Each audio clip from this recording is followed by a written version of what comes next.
Vivez, soufflez, respirez.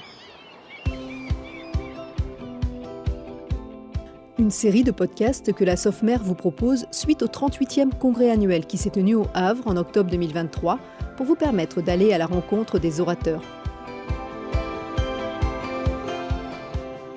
Épisode 2, MPR et traumatisme crânien, un enjeu de santé publique. Avec Philippe Azouvi, PUPH en MPR à l'hôpital Raymond Poincaré-de-Garches et détaché à l'ARS Île-de-France sur les soins de suite et de réadaptation, et Anne Boissel, maître de conférences en psychologie clinique à l'Université de Rouen et habilitée à diriger des recherches. Bienvenue. Professeur Azouvi, bonjour. Bonjour. Quels sont, selon vous, les enjeux de la MPR sur la prise en charge des traumatisés crâniens ? Alors, la MPR a une place très importante dans ces filières de soins. D'abord, il faut rappeler que le trauma crânien, c'est un enjeu majeur de santé publique, puisque c'est la deuxième cause de handicap d'origine neurologique après l'AVC et la première cause de handicap neurologique chez les personnes de moins de 65 ans. C'est une pathologie complexe avec des filières de prise en charge complexes. Et la MPR a une place particulière dans la prise en charge qui doit se faire dès la phase aiguë, en fait. Parce que le sujet de la prise en charge de ces patients, c'est qu'on constate qu'un certain nombre de patients vont échapper aux filières de prise en charge, notamment dans les périodes de rupture, c'est-à-dire entre la phase aiguë, la réanimation et la réadaptation, entre la réadaptation et la ville, entre la ville et le médico-social. Et donc, si on veut que les patients soient pris en charge correctement, il faut s'assurer que le bon patient est au bon moment, au bon endroit, dans la bonne filière. Et ça ne se fait pas tout seul. C'est pour ça que le médecin de MPR, qui a une vision assez globale sur le handicap et sur le parcours de soins, a une place importante. Il doit intervenir dès la phase aiguë, dès la réanimation, pour orienter les patients dans les bonnes structures. Ensuite, bien sûr, pendant la phase d'hospitalisation, en rééducation, en MPR. Et puis ensuite, après, pour coordonner le suivi avec les acteurs libéraux, par exemple les kinésithérapeutes, les orthophonistes, les neuropsychologues, le médecin traitant, bien sûr, qui vont suivre le patient en ville, et aussi avec les acteurs médico-sociaux. Parce qu'en fait, les enjeux...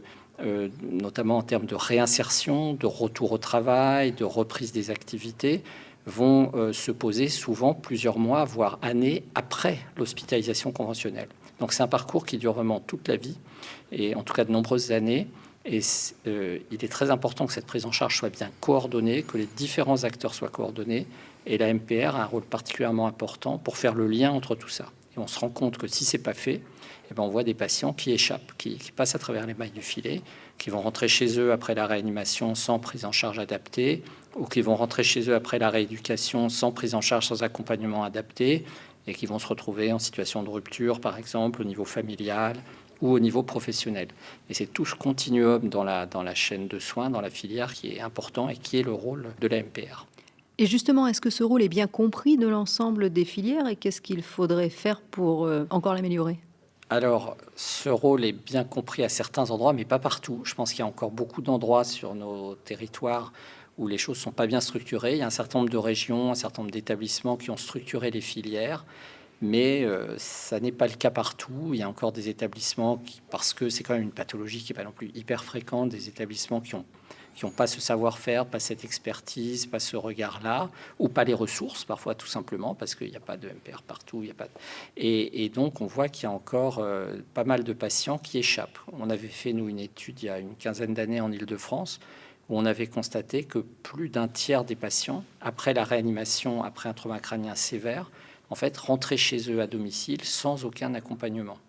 Ce qui est quand même inquiétant, parce que c'est des patients qui ont des lésions cérébrales quand même et qui nécessitent un accompagnement. Et d'un autre côté, plus précisément concernant les commotions cérébrales, c'est-à-dire les traumatismes crâniens légers, quels sont les défis à relever ? Alors ça, c'est un sujet complètement différent en fait. La commotion cérébrale ou trauma crânien léger, c'est un sujet qui a été pendant très longtemps méconnu, mésestimé, voire méprisé, on peut dire, dans la communauté médicale, en considérant que c'était une histoire sans gravité.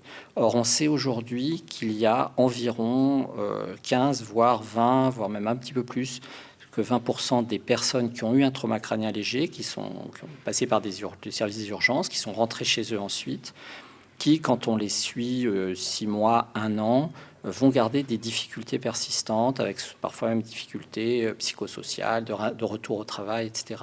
Et ça, c'est des données qui sont maintenant solides, qui sont établies partout dans le monde, d'ailleurs, dans la littérature. Donc, alors 20%, c'est pas énorme, mais quand on sait qu'il y a probablement plus de 150 000 traumas crâniens légers par an en France, enfin, c'est pas négligeable et dans le monde. Donc, c'est un vrai enjeu médico-économique et de société et de santé publique. Donc l'idée, aujourd'hui, ce qu'on essaye de faire, c'est d'organiser cette prise en charge qui était totalement non organisée jusqu'à maintenant. C'est-à-dire, en gros, aujourd'hui, vous avez une commotion cérébrale, vous allez aux urgences, éventuellement on vous fait un scanner, puis on vous dit au revoir, c'est fini, si jamais vous vous aggravez, revenez. Mais... Et donc ce qu'on essaye de faire, c'est de mettre en place des systèmes de détection précoce des signes, des facteurs de risque de survenue d'un syndrome post-commotionnel, donc de difficultés persistantes, pour identifier les patients et les mettre dans des filières adaptées, souvent avec des prises en charge qui ne sont pas très lourdes. On ne va pas les prendre trop en rééducation, mais c'est de la psychoéducation, de la réassurance, de l'information, qui peut se faire même parfois à distance, par téléphone, par visio, etc., pour les rassurer, les aider, les guider dans la reprise de leurs activités. Et on voit que c'est souvent efficace pour un certain nombre de patients. Ça permet d'éviter les désinsertions et les difficultés. Et puis ceux qui vraiment vont pas bien, essayer de leur proposer une vraie prise en charge adaptée. Nous allons changer un petit peu de sujet. Docteur Boissel, bonjour. Bonjour. Alors, vous avez étudié le quotidien des personnes en état de conscience altérée à domicile à travers le regard des aidants et des professionnels qui les entourent. Qu'est-ce que vous constatez ? Nous constatons d'abord que c'est une population qui est assez invisible, c'est-à-dire qu'on connaît très peu. Par exemple, nous n'avons pas de données épidémiologiques sur les personnes. Alors, actuellement, on dit personnes en état de conscience altérée, mais dans la circulaire de 2002 qui concerne la prise en charge et la création des unités dédiées pour la prise en charge de ces patients, on parlait d'état végétatif chronique et d'état post-relationnel. Ce sont des appellations plutôt franco-françaises, mais en même temps, ce sont des appellations très stigmatisantes. Le terme de végétatif est maintenant au niveau international un petit peu abandonné au profit de plutôt l'état de conscience altéré, et on est à l'autre extrémité de ce que vient de décrire le professeur Azouvi, donc de patients qui ont eu un coma très long et avec beaucoup de difficultés pour sortir de ce coma, avec un handicap extrême, à la fois moteur, cognitif et surtout sur le plan de la communication et de la conscience. Donc c'est une population mal connue, méconnue, parfois connue par les médias, par des affaires un peu retentissantes et des conflits familiaux. Pour autant, ce sont des personnes qui peuvent vivre à domicile ou dans les unités dédiées pendant 20, 30 ans.